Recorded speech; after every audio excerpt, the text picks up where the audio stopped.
Yes? What? Can I have my candy? No and no. No and no.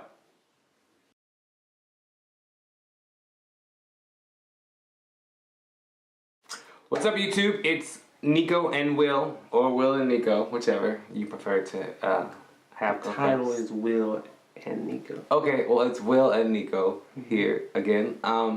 First and foremost, we hope everyone had a Merry Christmas or Happy Holidays, whichever it is that you celebrate.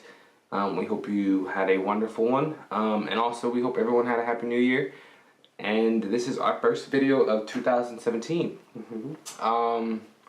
And today we are going to be talking about long distance relationships / LDR. Something that we have experienced for quite a long time.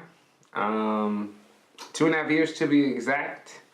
We're just gonna go over some stuff that we went through, some things that worked, some things that didn't work, what made life miserable, what made life great.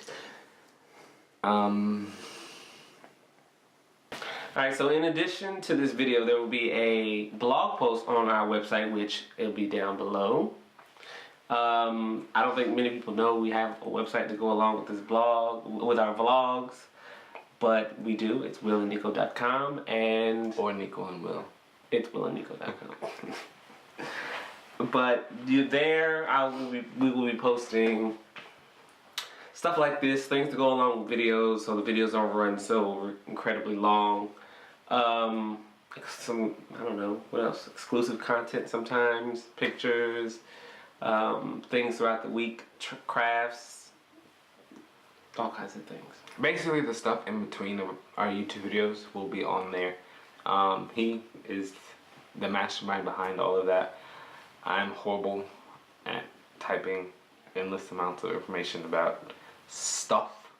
So that's his thing. He's the writer. I'm just the face.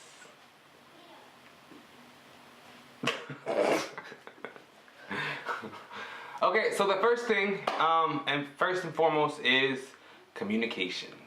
Yes. Communication, I feel like, is not necessarily the backbone, because the backbone to me is trust of any relationship, but communication is, with long distance relationships, coincides It's with the most important. Yeah, with trust. It's extremely important because the fact that you guys can't be next to one another and readily available to each other all the time, communication is key. So pretty much I would get mad at him for not communicating to me sometimes, whether it would be good morning or just certain things that he would do throughout the day. Because I was in San Diego and he was in Virginia, so he was up before me, so he was up 3 hours before me, so I expected to receive a text message that said good morning every morning whenever I woke up. Every morning. And if I didn't get the text message, he would know about it. And it was either good morning to you too, or I would just have nothing at all. A really bad attitude. And then he'd be like, well, what's wrong? And then I'd be like, well, I didn't get a good morning text message. But it's good morning, like. Exactly. It's, I don't know, it's just one of those things that just should be a given, like. No, you should just say it, regardless. Especially, what if it's not a good morning? It should always be a good morning. It's not. When you're talking to me, it's always good morning. Because you don't know how my morning might be. Your morning's always good. Because you like doing this type of stuff. But you know, now that we're like in the same house, we hardly ever say good morning to each other. Like we get up, we look at each other like, oh. I think the other morning was the first time we said good morning to each other. Yeah. But in long distance relationships, stuff like that is extremely important. At least in my opinion. I think it's very important because I feel like if you don't communicate something, then, for instance, I don't know, what's something that didn't get communicated? Doctor's appointments. Doctor's appointments. Yes, doctor's appointments. Dentist Like, I would appointments. call your office and they would say, oh, Blood got a doctor's appointment today. How come I didn't know about this? I'm trying to call and flirt on the phone during working hours, and he got an appointment. Sometimes it's doctor's appointments. I just wasn't in the office. A way to get out of work early. So, yeah. That's where communication comes in. Because then I could probably have got off early and went home, and you could have played hooky together. Yeah, right. All right, the second one, and again, these are in no specific order, is... No, I'm saying they're not in terms of... what's the word I'm looking for? It's your word. In terms of like where they should be on the list. Like the chopping block type deal? Sure. Okay. Anyway. Level of importance. Yeah, there you go. The next one is... Said New York education. Yeah, it sure is. The next one is ignoring all the negative people. And I know when we first got into ours, there was a lot of negative people who was like, oh no, girl. I don't know why you in a relationship. It ain't gonna work. Them long distance relationships don't work. You don't know what he doing when he ain't with you. There was a lot of that going around, and I just you have to. I think it comes to a point where you have to ignore those people because those people don't want to see you do anything successful. Misery loves company, and just because it didn't work for them doesn't mean it's not going to work for you. If the two parties in the long distance relationship want it to work, then it'll work, and they put forth the effort, it's going to work. So if you don't get rid of all those negative people, then it's just going to bring a toxic vibe into your relationship, because then you'll start not trusting this person because these people are feeding you negative information or just being downright negative, like bad about it. But yeah, you gotta get rid of those people, because if you don't, then you're not gonna have a long distance relationship, and then you'll be sitting there with someone else, with that person, talking about, oh girl, them long distance relationships don't work.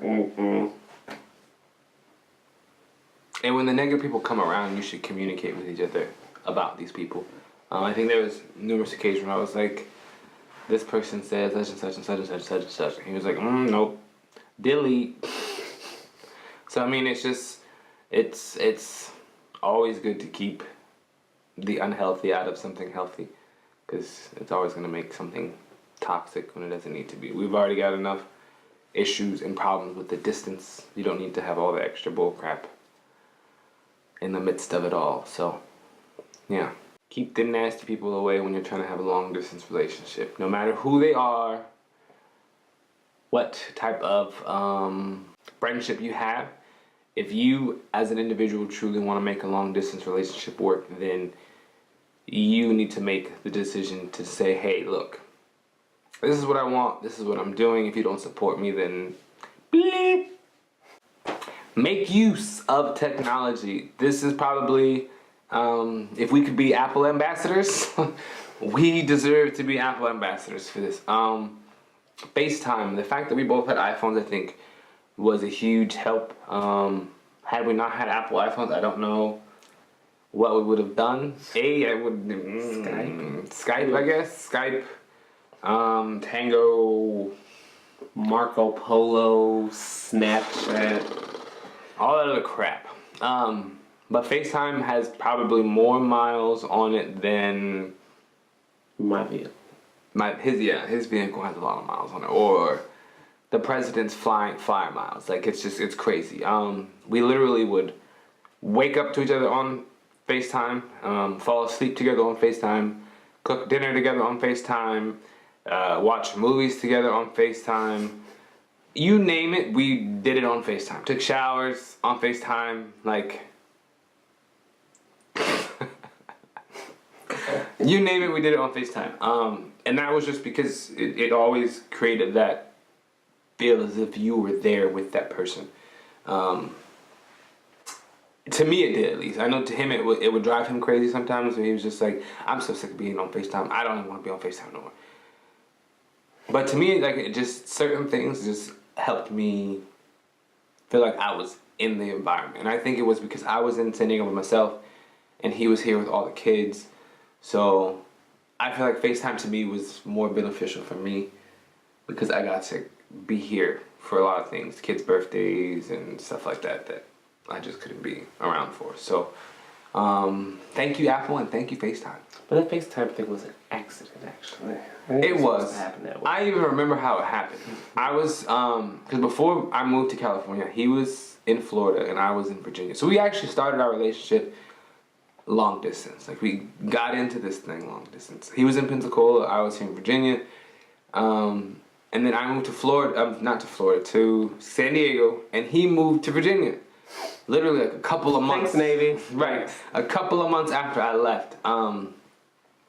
And it was just like one night we were on FaceTime and he was like, I'm gonna go to bed. Good night. And I was like, no, don't hang up. Don't hang up. I think I was drunk.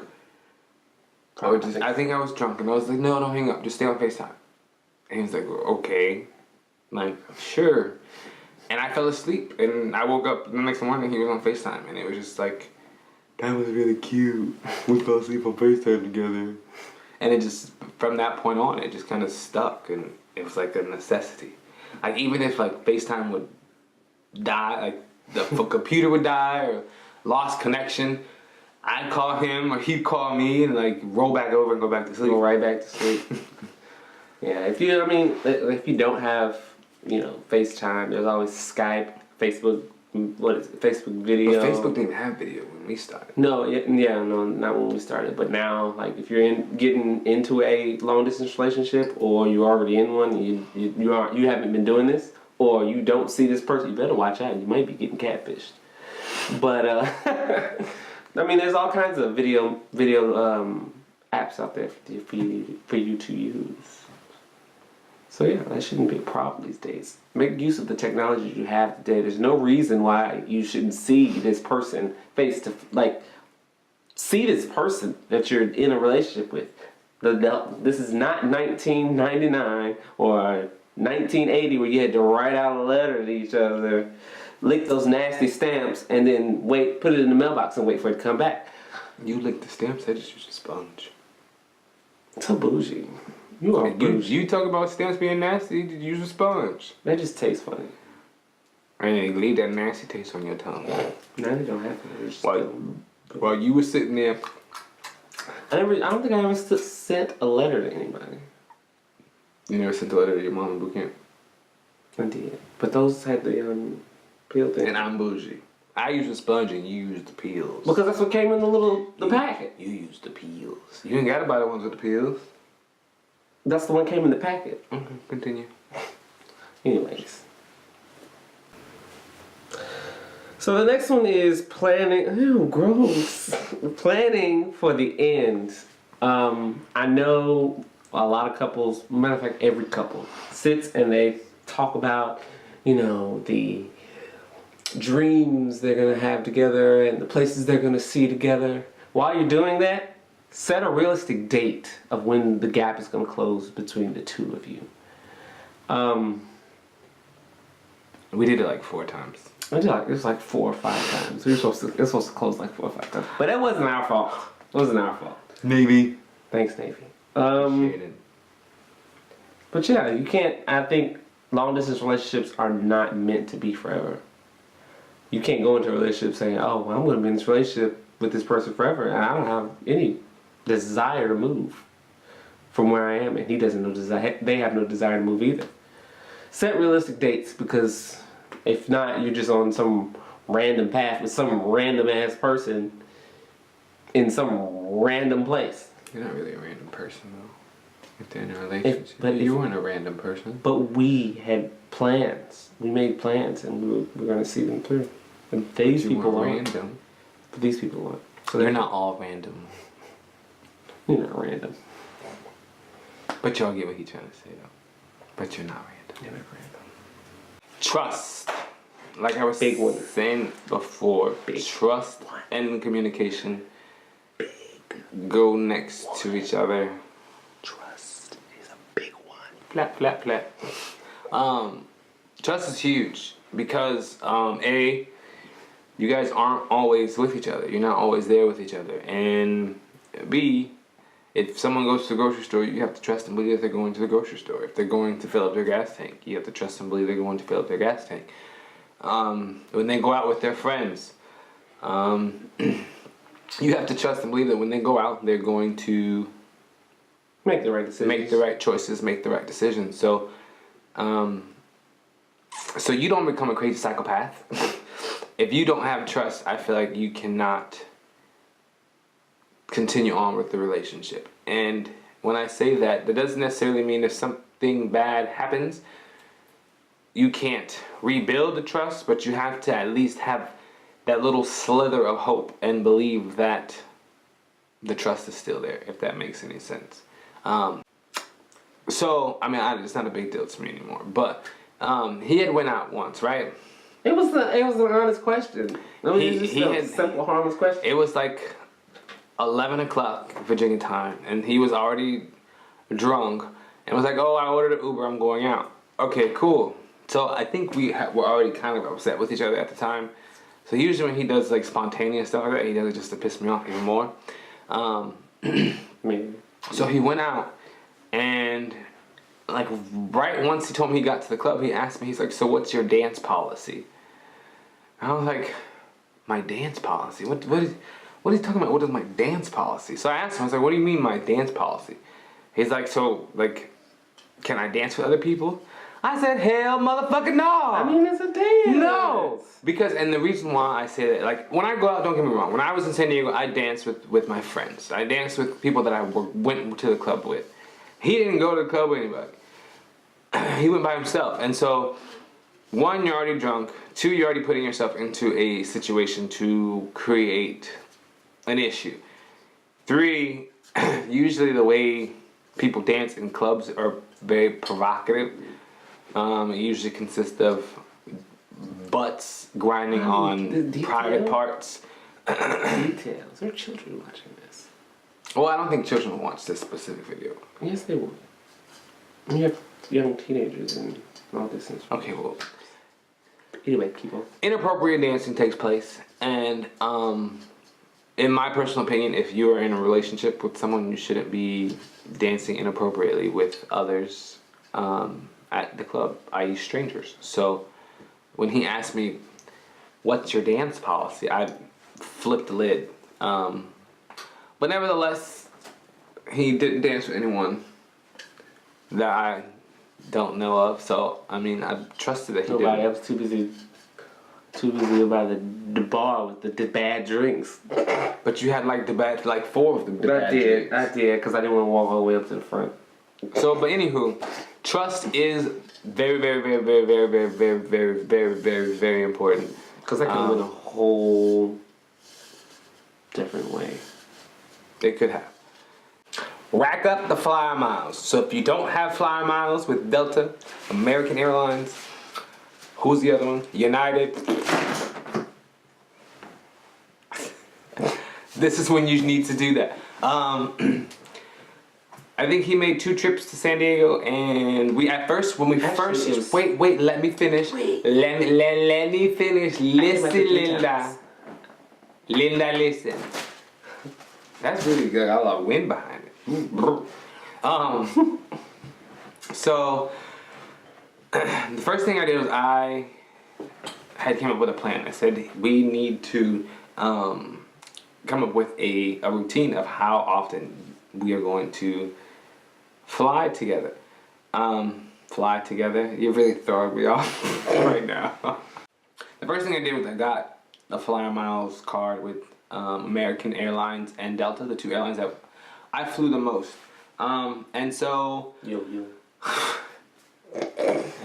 with that being said, we were like, okay, well, we're going to see each other at least 3 times a year. No, we said we were every 3 months at first. Yes. It's supposed to be every 4 months. It was every 3 months. I remember. No, because it became every 3 months. We said we could see each other around every 4 to 6 months. Okay, 4 to 6 months. Okay, and it became every 3 months. So basically, I flew out there, he flew to me. I flew out there, he flew to me. You flew out here, you flew out here. You had more things to fly out here for. And so then it became just me flying out. And the only reason why that really kind of happened was because a lot of times when we were doing the travels, it fell within a holiday. So sometimes it fell within a birthday, or it fell within Christmas or Thanksgiving or New Year's. So it was just really more convenient for me to fly out because his best friend was in Florida. His family lived over here. So it just was more convenient for me to fly out. And I'm not paying to fly with 4 children. You know how much that is? So I couldn't. I think he came out to San Diego 3 times. 3 times. Once for First time. your birthday. No, you had just moved in. Yeah, it's August. For your birthday. It was a little bit after your birthday. Mm-hmm. And then for our anniversary, we went to Vegas. And then the time I busted my knees up. Yeah, taking out the trash. But it seems expensive. It is. Well, it is expensive. But at the same time, it's one of those things that you have to do if you really want the relationship to work, because relying on communication and trust and technology just are not going to be enough. You have to have those small moments where you kind of get like a breath of fresh air and you see each other. And yes, it sucks when you leave. That has to be one of the worst feelings I've ever experienced before. Especially when I was leaving the kids. It would be the worst thing ever. Like, going to the airport was okay, and then as soon as it was time for me to hug them and say goodbye, all you just got the... Don't leave me. Don't leave. I don't want you to go. And it was just waterworks, the entire backseat of the car. And then I would get text messages from him. I just started crying. But he doesn't cry. So, yeah, definitely find things to travel for. So, one big trip that we had planned was Disney World. It was Wyatt's second birthday, and we're like, okay, we're gonna go to Disney World. So, I flew to Pensacola, and then from Pensacola we drove down. Your mom flew. My mom flew into Pensacola as well, and then we drove down to Orlando, and we spent almost a week in Pensacola, and then went back up to, or not in Pensacola, in Disney World, and then went back up to Pensacola, and then I hung out for a couple of weeks or so. So, that was when you took like 3 weeks to leave. Yeah. And then came right back. How did I do that? I forget. Holidays. I think it was like the holidays or some shit. The 4th of July. No. I don't know. I did some cracky shit. So, but nevertheless, as much as it sucks and as expensive as it can get, that's just one of those things where you just have to suck it up and swallow the pill and just deal with it, because without travel, it sucks. Plus, it gives you something to look forward to. Yeah.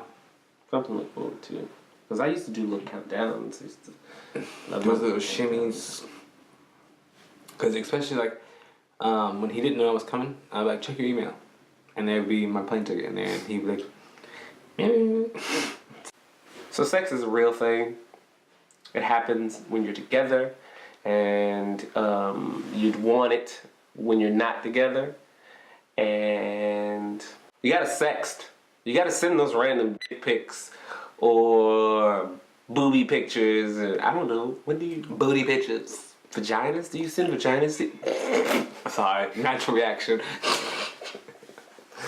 You have to send those pictures to your significant other. It gives them something to look forward to. It keeps them interested in you, I guess, sexually, so they don't go looking for it somewhere else. And also, you gotta get on what is it? Snapchat. I don't know what the kids are doing these days. Skype. You gotta get on Skype. FaceTime, because I'll show on FaceTime. You have to. You just gotta please your man. Or woman. Or woman with her vagina and your penis. And I don't know, do they juggle their boobs on camera? So, this is one of the things that we always used to got. No. This is one of the things that we used to always get. I keep saying always used to got. This is one of those things that we used to get made fun of about all the time. All the time. Was planning a time where we would have our little internet dates. One of the big things, I think we tried to do it usually on Fridays, If Friday didn't work, we would do it for Sunday. But we would basically, it was movies. Movies was our thing. Netflix, we would try and rotate sometimes with movies. I would always have the best movies. I would always pick the best movies on Netflix. If it wasn't Netflix, it was video games. And if it wasn't either one of the two, we would just get drunk and play music. And that was really pretty much it as far as our dates were concerned. But it kind of gave us our us time. Because sometimes, you know, with him with the kids, he never really had a time to just kind of de-stress everything around him. So it usually happened after the kids went to bed, which helped out because by the time the kids were in bed, I was just starting to unwind from my day. But definitely find things that both of you can relate to have some sort of internet date with. Some people might like video games, so play video games. Some people like movies, so watch movies. Hell, you might even like to crochet, so both of y'all can get a crochet book and sit there on the computer and crochet a beanie or a scarf. So those are our most important things as far as long distance relationship comes into play.